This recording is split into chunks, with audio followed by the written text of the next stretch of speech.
kayo. Ah. Wawa naman mga ano. Sisikain na sila. Thank you very much, LJ. Mga kabataan, LJ.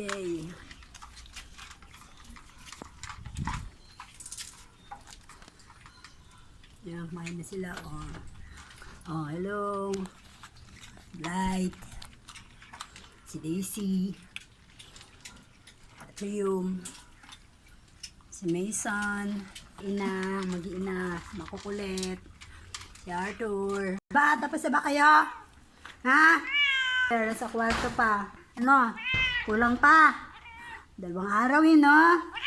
Oo daw. Asa yung kuting mo? Mga anak mo, saan mo nilagay? Dito pala nilagay. Mahulog yan, tanga. Kunin ko yung mga anak mo, sige. Wow.